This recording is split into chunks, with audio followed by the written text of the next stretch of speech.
this is Geneva here. Welcome back to the channel. For today's video, we're going to continue reactions of Bridgerton. We're gonna finish off the season. That's it. It's taking too long for me to finish off. I don't know why. I've been so busy. So let's get into it. Tragedy. Leftover cake. And you wonder why I'm not pleased. Brother, how good of you to join us. Have you all eaten? You will need to break your fast later. For now, it is of the utmost importance that we act swiftly to limit the damaging consequences of the unfortunate events of your... Bungled nuptials? Is all of this truly happening because a woman merely changed her mind? Unfortunately so, Eloise. Yet I suppose the reason does not signify. We simply must deal with the consequences. Now, I think it a pleasant morning for promenade. Together. Whenever they mention promenade, I immediately start remembering Pride and Prejudice, you know, when they walk around the room. And honestly, I remember watching that movie and that scene with my mom. My mom never watched that movie in its entirety, but she watched that scene only. She was like, what are they doing? Are they walking around that, you know, around the house, around the room? What does that mean? And every time they mention it, I'm kind of like remembering that scene. It's just laughable because it's just something that it was done at the time, and it's just a nice walk. But obviously, like it's like me walking around my basement. It just is so funny. But anyway, I immediately thought of Pride and Prejudice when they mentioned it. Getting naughty. Newton. Oh, Newton. My apologies. Newton. Newton, out.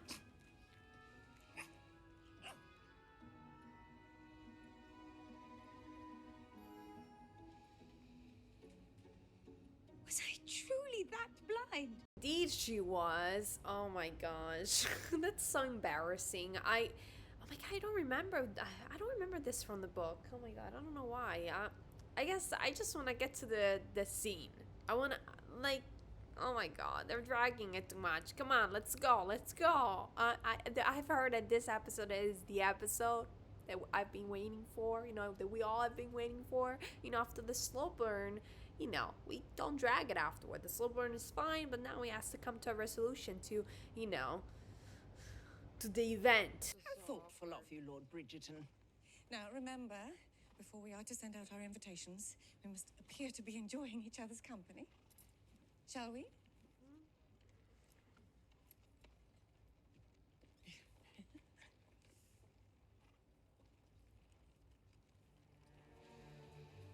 Oh my god, I'm starting to have obsessive thoughts now. I'm interrupting so many times, but I wanted to mention that this scene kind of reminds me of Pride and Prejudice as well, when Darcy helps Elizabeth to go into the carriage and to climb onto the carriage, and basically after he kind of like leaves her hand, he kind of stretches the hand from the feelings of electric feelings that he had in his hands. I had to stretch it out almost as if he felt numb. I've been wishing for a moment to be alone with you. Yep. To speak. There's nothing to speak about, my lord. We kissed. We did not. She's like Nothing looking happened like... between us. How could it?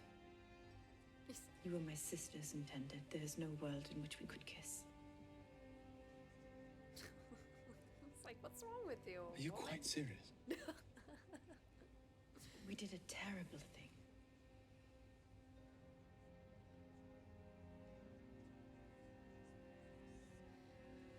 You should be ashamed of what we did. I feel quite sorry for Anthony. I'm not understanding where he stands, at least from the show. Like, I feel he wants to be with her, especially now with a kiss. You would normally think, especially with what happened with Daphne, that he would want to arrange a marriage because, you know, he kissed her, so they're supposed to get wed. But she's denying it. She's trying to avoid the fact that they kissed. That was just in a moment of weakness and it was not supposed to happen. And she kind of explained it before the kiss happened, right? That it was like a moment in which she didn't want to think about time and what happened next. It was just a moment, right? Knowing that they will never see each other again after she leaves for India. And yeah, it's quite extraordinary that she's like so she's so strong, like strong-minded, like she's capable of that. Like I said, he slowly really, I think he fell in love with her at this point. He's truly in love and he's trying to figure out what to do. And I would think that if she agreed to marry him, or at least to be a little bit more approachable, that he would want to marry her. But he's not certain because she's not certain at this point. I do not wish you to do anything rash. Oh, there's little sand left in this hourglass. If I have to say I'm Whistledown, then so be it. That already lasts for so long. You cannot continue lying like that. What will happen? What will happen when the real Lady Whistledown decides to publish again? I no longer care what the real Lady Whistledown does or does not decide to do. She is dead to me. I love this, the dance, family dance. If she gets to dance, so do I.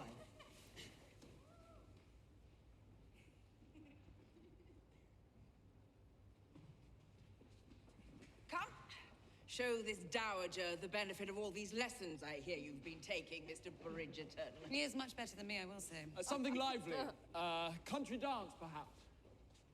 That is so I sweet. believe I love the it. theme you have chosen tonight That's is what calm. attracts me to big families. It's just so fun. Despite the fights, you know?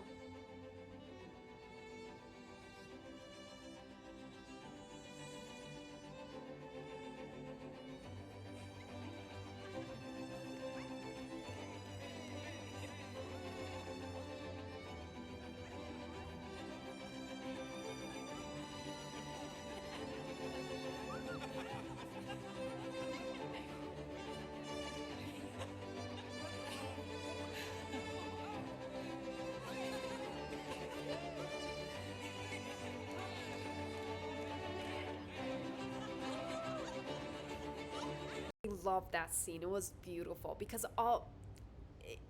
this season has been heavy with slight humor, but in terms of the relationship has been kind of heavy in the past few episodes. Just it has been quite heartbreaking and heavy overall because of their attitudes. But these uplifting moments and the humor of the beginning kind of is brought back, and I love that. I love that. It's uplifting. It makes me very happy, and I'll see more happy moments with these two. And of course, I can't wait to see the happy ending, which I know will happen. So, and I can't wait for it now.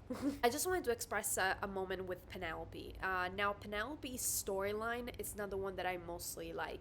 Strange enough, most people really enjoy Penelope. I love her as a character. However, her storyline, her love story with Colin, and this journey that we have seen from season 1, season 2, they are awkward moments. They have lasted for too long for me. They have dragged for too long. And I've heard that the next installment will be featuring Penelope and Colin and will be focused on them. And I like that, just to get it out of the way. Just to be frank, I want it really out of the way because it's becoming such an interrupted moment. In fact, most of the scenes I'm not including a lot about Penelope and Colin in because I want it to be the focus of Anthony and Ms. Sharma. But honestly, I feel like I was relieved because I really wanted it out of the way. It's the least likable book for me. Like, it's the one that I like the least, and also besides the first book, strangely enough. And like I said, they might be surprising me on the third installment. They might surprise me the way they surprised me in the first season. But I also would have loved to see Benedict's story, which is one of my favorite books. Like, the second and third are really fantastic. Now, the third one might be sounding a little bit bland and also very much inspired by Cinderella. If you're not a fan of Cinderella, you might not like the third book, of Benedict's story, but believe me, it's the one that has the most potential to become one of the darkest and the deepest stories on screen. On screen, I'm talking about in Bridgerton history of the seasons. I think it has potential to be very dark and very reflective, impactful, and will have a lot of depth. And I cannot wait to see that translated from book to screen, because in the book it might sound a little bit, okay, well, it's Cinderella, really, right, with some changes and variations, but I do think that when you see it live, it will completely strike you, and I think there will be a lot of tears during that season. So I'm heartbroken that I'm not going to be seeing that story next, but on the other hand, I like the fact that Penelope's story will be next so that we can move on, because I'm tired of these awkward moments between them, and like I said, they're not my favorite I have to be honest. I know many people enjoy them, and there are fans, many fans of Penelope, and with great cause, because she's an amazing character. She is the narrator most of the time. So through Lady Whistledown's eyes and writings, but definitely she's not. Sometimes I feel like she's an interruption to the flow of the story. The way it's done on screen, I don't think she is the interruption. She's meant to be the interruption, but the way I watch, for me, it's interruptive to see Lady Whistledown like stories. Not the storytelling part, but her story and her drama. Basically, for me, it's interrupting the story. That's should be the focus. Okay, I know what's coming. Okay, What are you let's doing see out here? how scandalous will be. My apologies. No, please. You were here first. I was just leaving. It is your house, my lord. It does not signify. Perhaps it should. Must you always? You are the one insisting. Wait, this is you compromising. Oh, good night, my lord. Can you ever just agree? Never. In those words. Yeah. Obstinate, inflexible, unyielding to good, plain, common sense. Well, I can certainly understand why that would be so troubling for a man like you. Oh my God, why always A man used to always getting his way. A man used to giving orders without any. You guys You aren't give me saying orders all and you that, right? expect me to listen. I do not listen. Well, perhaps you should. Oh, I shall never listen to you or to anyone I wholeheartedly disagree with. Ah. The fact it has taken you this long to come to terms with that, to accept that fact. You wish to know why? I am uncertain you even know why. I know why. Oh, here we go. Enthrall me with your self-knowledge and awareness. It is because I've never met anyone like you. I am nearly certain every last one of my brothers and sisters secretly despise me. My own mother at that, despite the fact I've lived the better part of my life for them. And yet still, all I find myself thinking about, all I find myself being able to breathe for,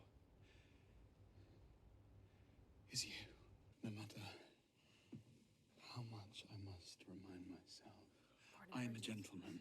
You're a and gentleman. you're a lady of them. The smell. It has remained imprinted on my mind ever since the night of the conservatory ball on that terrace. Not too much talking. Stop the talking, come on, let's go. Let's move it. That's You so have good. to stop. I have to stop. There is no other Stop course of action to be smelling like concluded. You booze. must stop. It has been you. It has been you this entire time, spinning my world off its axis, making me reconsider everything I've ever told myself. I came here resolved to save my family. Everything I have ever done Has been for them. I'm sorry to interrupt this, but I have to say, do you guys see how similar they are? And like I said, that brings me back to Pride and Prejudice, what Elizabeth said when she knew that she loved them. They were so different, but they were so similar at the same time. Very similar. And she was declaring her love for him to her father, and just to convince him to get married. And she did say they're so similar, and I do find them so similar as well. That's why they're a replica, kind of, or comparable to Pride and Prejudice characters. We always see stories of opposites that attract, which is very common. Actually, it's the most common. But when they're similar, when two people are so similar, but they fight because of their differences, because of their minimum, they attack themselves on differences, that the minimal differences they have and they perceive. But on the other hand, they don't see how similar they are. That's just the beauty of it. That's just beautiful. I love what he's saying right now. I know he's not over with the speech, but I was quite heartbroken. I just want to say this now. When during the first season, I saw I was a similar scene between Daphne and the Duke was saying, "I burn for you," and Daphne repeated that phrase, "I burn for you." That phrase, many people were amazed. Oh my God, I love that phrase. It became really popular. They made so many clips out of it. Netflix kind of focused on that phrase. And then many people don't realize that phrase was his. That speech belonged to Anthony and in the book. And it's so fitting because the Duke was very passionate, but we would see that later. But up until that point, he didn't show any of that. Like, he was keeping it inside. So the burning sensation came out of the burning sensation, the metaphor, I'm sorry, came out of nowhere for me at the time. And despite the fact that I recognized that it didn't belong to him. But don't you guys see that that phrase would fit perfectly here now? Because in reality, he's like, you can feel it burning. You can feel him. They don't need a fire because Daphne and the Duke were near a fireplace to kind of match the setting. I feel more burn here than in there with the fireplace included, just because of their speech, their intensity, how he's smelling her, how he finds that smell inebriating. All these factors make it look like he's shaking. You know, all the sensations, I feel those in him now. Those that lacked in Duke's proposal, because I don't think it was fitting. Now that you see what that phrase was meant for. See what I'm saying? He's like burning inside. Please go inside. Please go inside. He's like dying already. Go inside. What did I tell you about you and your orders? The music.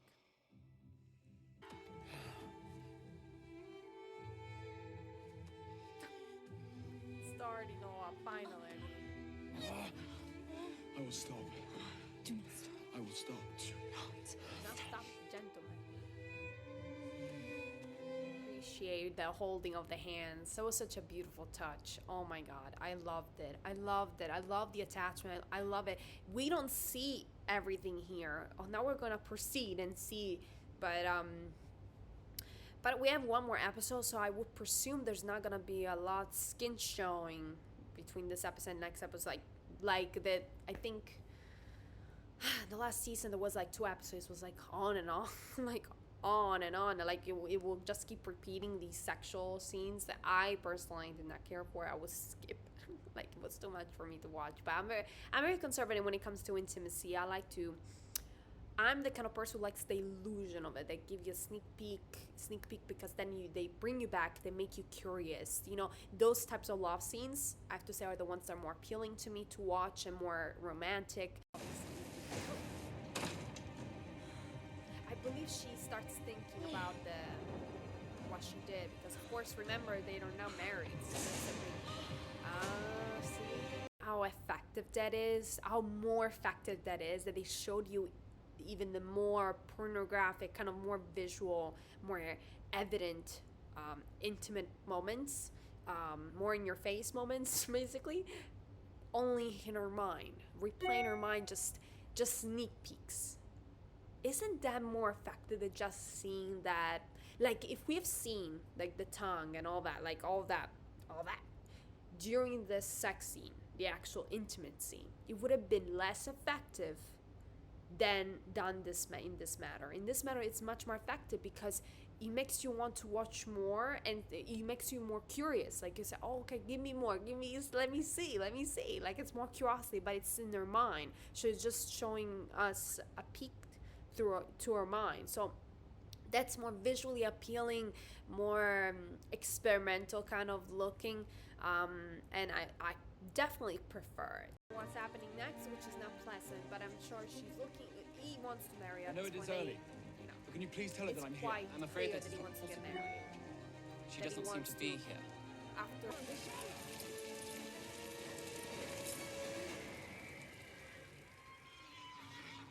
Anthony scared the horse.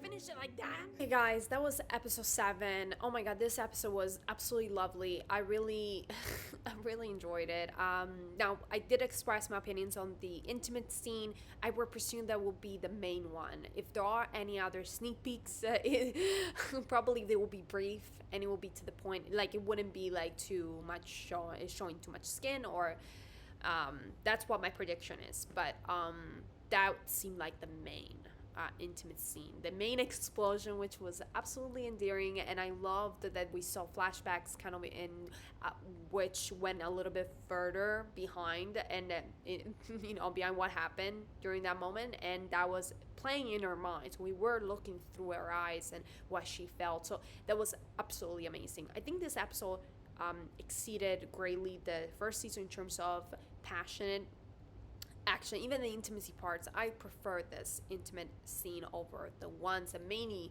that we have witnessed in the first season. It was more intriguing, and I felt more in terms of what they were feeling. Part that I know that he needs to marry her. He knows that that's the custom. They really went further now. So, and let me tell you, that kind of reminds me of his parents did go further before their wedding day. That I believe in the first season, she did say that they had sex before getting married. So he's actually the only one that, I'm not sure for now. I don't remember if the others did have sex before the wedding. I think Benedict did. I don't remember. But anyway, so he definitely did replicate his father's legacy. They do fall into temptation before getting married, which is okay. I'm just saying that it was not custom, or they were trying to restrain that. And now he feels obligated, and I feel like Kate won't like that, the feelings of obligation, because she wants to be in love, and she wants the other person to love her for who she is, not because they feel obligated because they had sex. You know what I mean? So I'm sure, knowing her character, she will not be okay with that. So that's what I'm expecting. But yes, I can't wait to see the happy ending that they deserve, and I'll see you guys next time. Bye.